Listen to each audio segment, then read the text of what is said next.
Happy Sunday, everybody. Happy Sunday. Thanks again for your support and welcome back to Hero in My City. Today, I'm sitting with a very special one. He's inspired and physically helped countless amounts of people, mainly young men like myself, solely responsible for my college education, so I'm forever thankful for that. Coach Bob Starkman. How you doing, Greg? Thanks for having me on. Coach, so it's always a pleasure to be sitting here with you, Coach. But you know, everyone knows you. You know, within the basketball community, within the law enforcement community, who is Bob Starkman?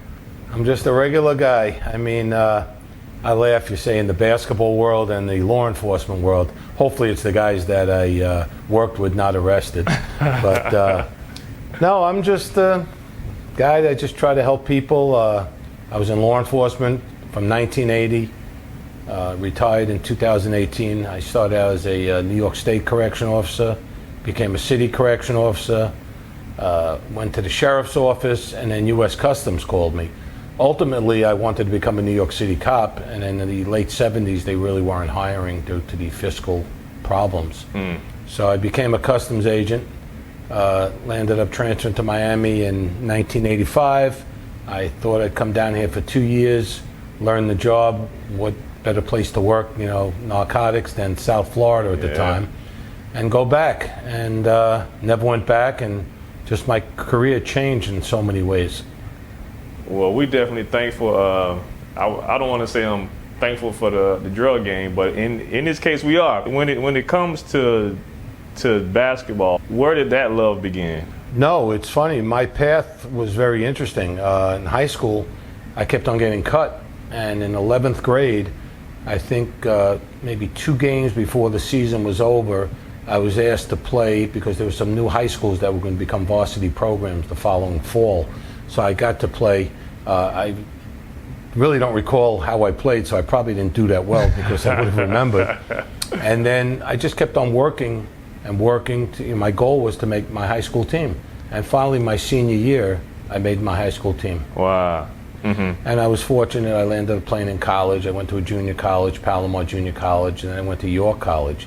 But to me, making my high school team is better than any accolade I've received as a player or as a coach. Because, it was something that I guess I instilled in myself. And I pushed myself to where I had to do it. And, you know, to make that happen, it had to come from within. Yeah.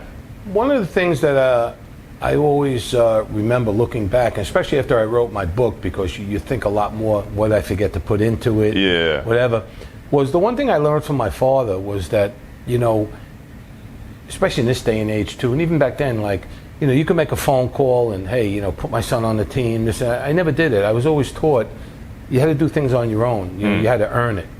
And I think it's something that stood with me and still stands with me as a coach and, you know, trying to help young men and women, you know, further their careers, whether it's in law enforcement, whether it's in basketball, or just in life, you know, just what I try to offer. And, you know, growing up, like I said, was different than most of my friends. Yeah. So you kind of incorporate all of that, and you try to now, I'm able to teach from also the mistakes I made. And the mistakes, you know, if you could turn it around and make it positive, then it's all worthwhile. So this is always cool, and I always love the opportunity that I get to sit down with people that I consider heroes. So if I get emotional at any point during the interview, Coach, forgive me. But this is something that I've been looking forward also to being able to do. So kind of hearing your story just allows me to better understand also, because like I say, I was first-hand witness to it. You know, when I get to college and I'm meeting other guys from other states and they ask me how I got there, and I'm saying, oh, from Coach Starkman, and they saying, me too. Like, what? Like, you from California, you from this, like how did all of us end up at this school? And it wasn't like we were the only kids that you were helping. And that connection and that thing that tied us all in together was you, Coach. Well, I remember, if I'm correct, you had left Ely High School and you went to Cardinal Gibbons. Yeah. I met you through, I was helping out some kids like Anwar, Frank Bennett. Yeah. I forgot a couple of the other guys. I put together a little team just to try to help you guys out. And you said you had no school. And I had, back then, it's funny because loyalty has always been one of the big things with me. And, I live and die by that, And, when I was a coach in junior college, I was fortunate, I had a lot of great players, and all the 4-year coaches were my best friends. Yeah. And it's kind of like when the well goes dry, nobody wants to drink anymore. You know? So, but that's fine. That's not how I look at things. I happen to have a guy that I dealt with who I never met in person, Chris Harvey, who became your coach. Coach Harvey. And I think one year, I think the kid's name was Nate Sanderfoot or something, the kid from California, Dwayne, who Napoleon Sanderfoot, my guy. Right. Dwayne O'Canty was there before. Yeah. Anwar, you, and I sent them a whole bunch of guys. And my Brandon attitude, McGill, that's right. And I think they had one of the best seasons they've ever had. Oh, we did. We changed the school. Yeah, I mean, you guys made the ECAC tournament for small college. Yeah. But my thing has always been, I open the door, you got to walk through it. And I will say something, and maybe it's a pat on your back. One of the nicest letters, whether it's a commendation, whether it was a medal, whether it was an award, was a letter I received from you when you graduated college. You sent it. I have it somewhere, where I don't know, but I have a box of stuff. But and it was that, to me, is worth all the money in the world. Just thanking me that, and here we are years later. Little things like that mean a lot. Like, it's very rewarding. And the best is that my children saw this growing up. I have 3 children. I'll speak about them later. Well, they've all seen that, and it's nice. It's not about, who you are, what color, what religion, what race. We're people, and I think that's what our world needs more now, anyhow. But, definitely. And that's the gratifying part. See, all this is just kind of bringing up those same emotions of me just being thankful, Coach. No, I know. And then seeing you do it with so many other people that I personally knew. I took that on personally as, look what someone did for me. Now, how can I use that also as fuel to be a service to other people? Right. So you're one of those guys in my life that I see as what was poured into me. Because you didn't have to help us. No, you didn't even know me back then. You came along. I think we practiced around the corner once at that Ramblewood outside there with the half moon back. That's right. And then, but again, it's.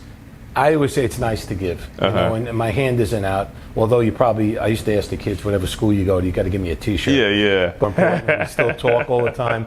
You're doing well. That's what it's all about. Man, it's beautiful. All right, so now we get back on track. So now we move to South Florida. Was this during like the cocaine cowboy era? Yeah, I transferred here in 1985. Man, how crazy was that? It was pretty crazy. Matter of fact, I remember when I came down, it's almost like a college visit I equated to see if I liked this. I remember picking up the newspaper, and the headlines were River Cops. That's when they had the Miami River Cops that were ripping off dope dealers and killing them. I'm like, what am I doing? But like any other guy, I used to watch Miami Vice, and I said, I got to come down here. Let's go. So here, I land up in August 25th, 1985. I transfer down here. My wife stayed back home still. She didn't come down till October. Okay. She was pregnant with our first child. And I was here till October, and it was like, I was equated. At the time, I wasn't playing basketball anymore. I wasn't involved in basketball. It was always like sports to me. It's like, you go out, you have a game, you want to win. Yeah. You go out, you want to lock a guy up, you want to make sure he goes away, you take the drugs off the street. I always equate, you don't want to get hurt, you don't cheat, you're not going to lie in court. You're not going to cheat in a game. So to me, it was a game, and it was fun. It was crazy. Looking back now, you could laugh, but it was a lot of fun. Like, what's the craziest drug bust or the wildest thing that you had to do? Go to Amazon.com and look up Inside Both Courts. That's where it all is. There were so many. I mean, I went on and on. It's no big deal to talk about it. I remember it was October, and my wife was flying down that night. She was moving down. And we're out on a drug bust. We're sitting on a load of dope. And I remember we got like 300-something kilos, which it sounds like a lot. To me, I was like, and I remember going to a payphone and calling my friends in New York. And Yeah. saying, we just got 300 kilos. You know, in New York, if you got 2 kilos, 5. Yeah. And you're full of crap, you know, like whatever. And I remember I couldn't even pick my wife up at work. I always remember that. I mean, I'm sorry, I couldn't even pick her up at the airport. Wow. And I always remember that as a funny story. But then you fast forward the clock. I mean, we had seizures. I mean, you know, personal seizures, group seizures. I'd say personal in my cases. Working with other cops, other agents. I mean, 1,000 kilos we got. Wow. You know, we had an undercover sting. Our group got $22 million in drug money. And it was like, there was so many stories.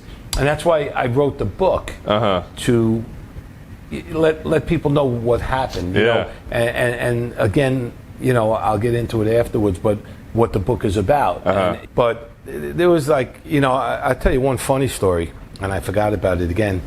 So, you know, we would make seizures of vehicles, you know, you get them forfeited. So I called my buddy over at Metro-Dade. I wanted to get a new, you know, unmarked car. So they went into the seizure warehouse and they were forfeited.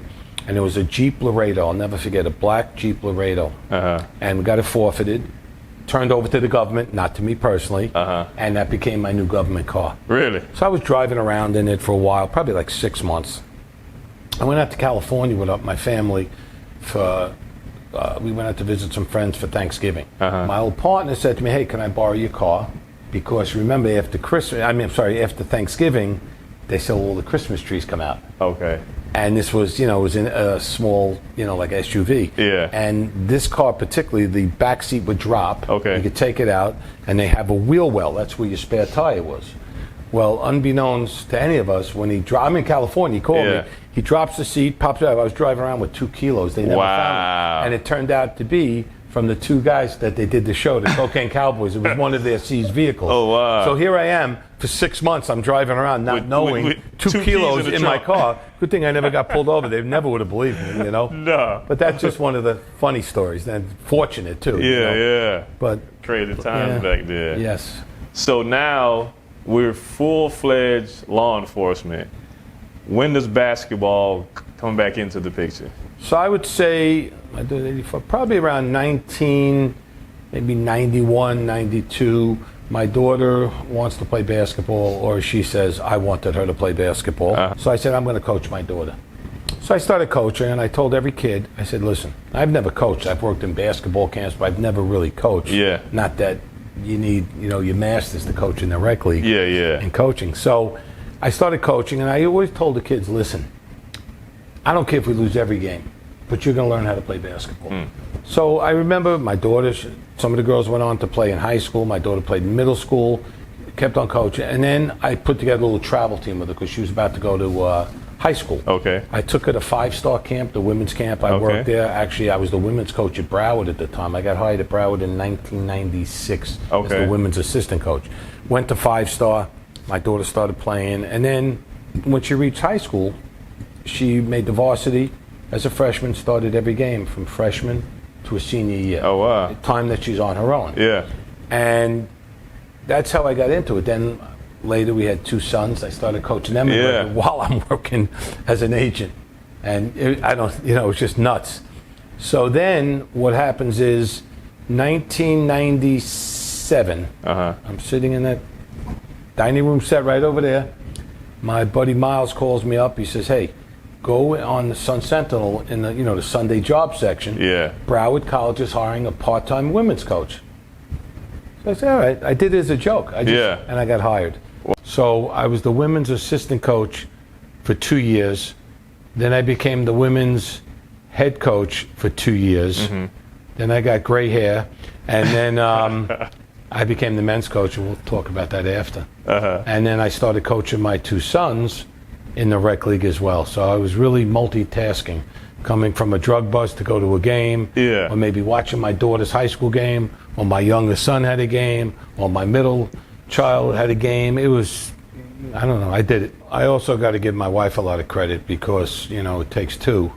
So she may drop one off at the park. I might be coming home from work to catch the end of the game or the middle of the game, and, you kind of have to balance it. Teamwork. Yeah, I'm still trying to figure it out. After how many years? 48 years? I'm married 42 years, but if I could patent that, I could have a nice third career. You could. You definitely could. All right, so Donnie Brasco's story. Interesting story. Back in, I guess his operation ended in 1981. I was a correction officer. I don't know, it was 81, 82. Before I went to Customs, maybe right when I came to Customs, my wife's friend Helen bought me a book. It's called Donnie Brasco. So I read the book, and it was about an FBI agent that infiltrated the mafia for 6 years. The only time it's happened, successful case, and it was a very interesting story. Fast forward the clock, it was sometime early 90s, maybe late 80s, I think it was early 90s. I had to go to undercover school. And Joe Pistone, who was Donnie Brasco, that was his undercover name, was one of the instructors. And one of my old partners, Nick Jacobellis, knew him, and he was about to be the next, instructor, so he brought me back to meet him. And that day I remember I had like a sinus infection and, typical Florida. Weather causing ailments. And he brings me in the back and he goes, "Hey, I'd like you to meet Joe Pistone." Now, I'm a pretty big guy. And Joe's maybe 6 feet. So I shake his hand. Oh, really? Yeah. I shake his hand. I go, "Hey, nice to meet you. You look a lot bigger in the book." And he responds back, "Glad to effing meet you too." And that's how our friendship started at undercover school. And we just developed a friendship, family friendship, for over 30-something years now. Wow. Yeah. And now, which has now led into your own podcast. Right. He's gotten me, well, he actually helped me with the book because he was he did the forward on the book. Okay. And we actually taught in an undercover school, so we're trying to do little things, just it's great experience and showing different generations, different time, of law enforcement. And we do it with another former agent friend of ours, Alex Alonso. Okay. So we just started doing that too. So it's fun. Man, I can't imagine the stories that all of you have. Well, what Joe did will probably never ever be repeated. I always tell people he's like the Babe Ruth of law enforcement. I mean, he lived undercover with wise guys in the mafia for 6 years and was going to become a made man. And to go from just responding to an ad to being a Hall of Fame basketball coach, what was that like? To me, like accolades are great, but at the end of the day, I don't care what coach, who you are, players win games. And, my job, or coach's job, is to get them out there to play hard, you have a plan, just like if you're doing a search warrant. You have an ops plan, and you have to go execute it, and it's the same thing. But I was never one like, I think I had got a certain amount of wins. It was 300 plus wins, and they did a thing in the paper. That's it, just 300 plus wins. Ain't no and I just said, well, 300. I said, listen, I didn't win those games. The players did. You got to give credit where credit's due. And what most people didn't know, while I was a part-time job. But it's really a full-time position. It is. And we had minimal scholarships. Housing was terrible. Book money was really low. So what I did, again, you rely on friends, loyalty. I have friends in New York, Rock Eisenberg, Ron Niclario, Artie Cox, Mike Schiraldi. These are guys I know through basketball. And my friend Freddie Weiner. And you go ahead, you make phone calls. Hey, can you help me out?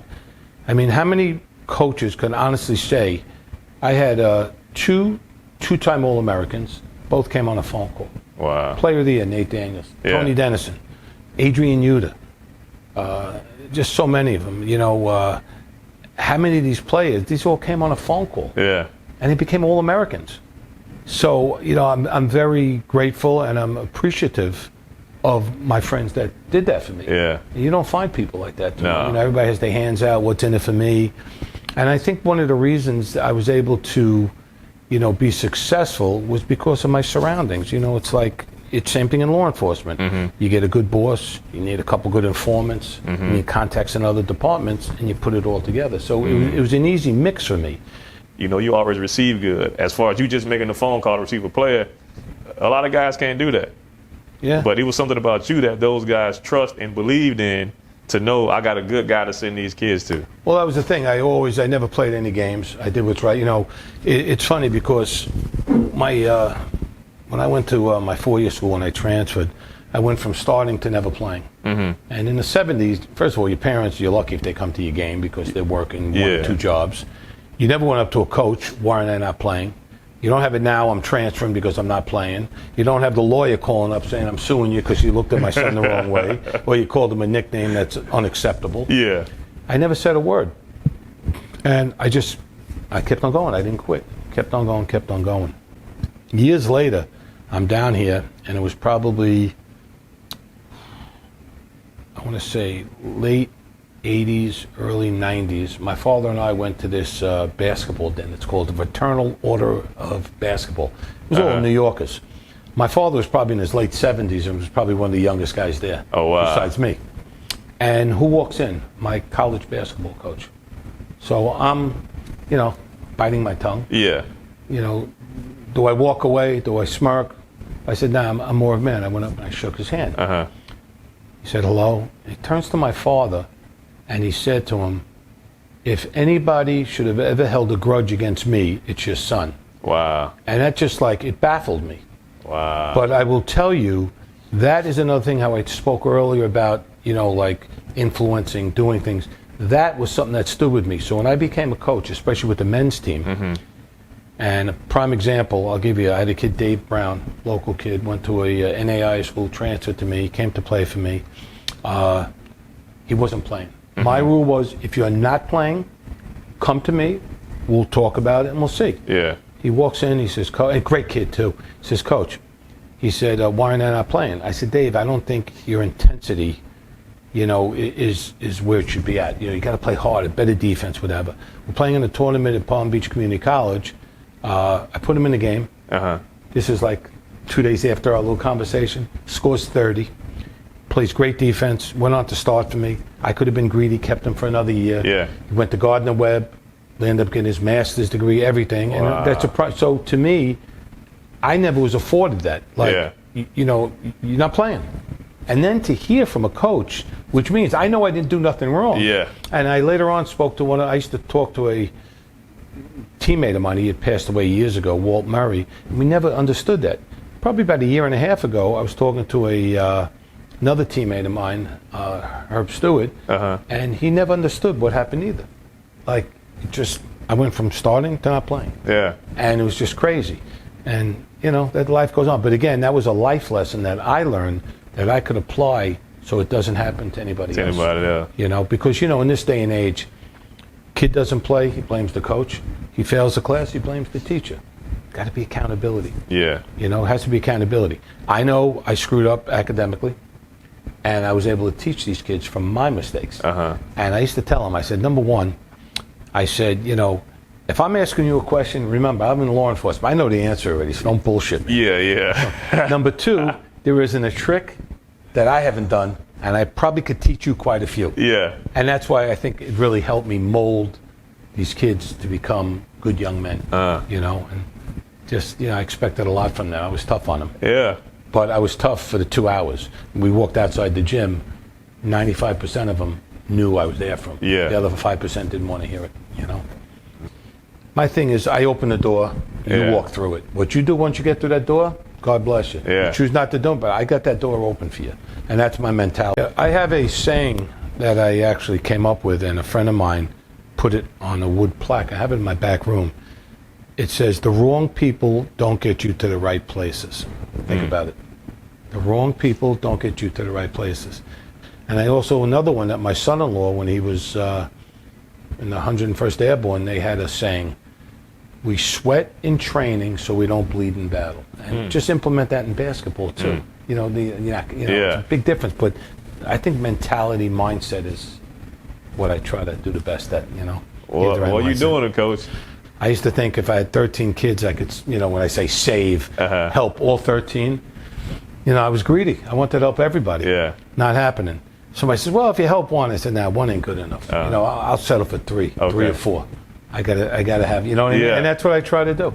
And I tell you, I'm really grateful that Admiral White asked me to, help him coach there because high school is definitely interesting. I never realized, because I never coached in high school, I went right to college, so I'm getting kids right out of high school. Now I'm seeing why it was kind of tough. But if I could help these kids, just like all the staff members are, Johnny McRae and this guy said, we're all coaching together. If we could help all of these kids, and that's to try to prepare them for life. Yeah. But I think basketball is a great tool to prepare you for life. So hopefully we're doing that. Well, on that note, Coach, I'm going to say thank you once again. We're going to cut this one. But before we cut it, I got something for you. I hope you're skinny enough. I got you an official shirt from my book. Only give them out to celebrities. And then I don't know if you know what a challenge coin are. The different challenge coins. Coach, tell me about it. So a challenge coin was a little history on it from what I believe it was back in the military days. Like guys would have it from the different units in a bar and they'd exchange. I don't know if they bought drinks with it. So it became a big thing in law enforcement and everything else now. Okay. So I got one. I got some, but here's one for you made up. Oh, this it has, is cool. I don't have my glasses on, so you can see on the front. Oh, this is it cool. has the book, the name of my book, and on the I think it says different things, Basketball Hall of Fame, March 2000. Whatever. Oh, and then when I retired, cool, and then on man. the other side, it has all the badges of the different jobs I had. Oh, wow. And it's shaped like a basketball on the front side, if you notice that. Yeah. So that's wow, for you. this is cool. This is cool, man. Yep. See that? This is cool. I'm going to zoom in on that to make sure everybody can see this. This is cool. Coach, man, you still giving, man. Yeah. You still giving. I'll send you the bill. No.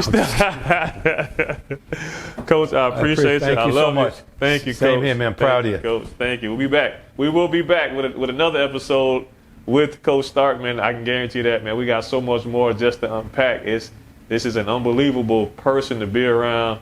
If you have not purchased the book, please go out and purchase it. If you want to meet Coach Starkman, okay, not just messing with you. But I'm available for speaking engagements. Motivational speeches. Thank y'all, man. I love y'all once again. Thank you all for supporting here on my city on the new podcast syndication networks that we'll be airing on. Thanks to C347 and Cowboy 347. We'll see you next time. Peace.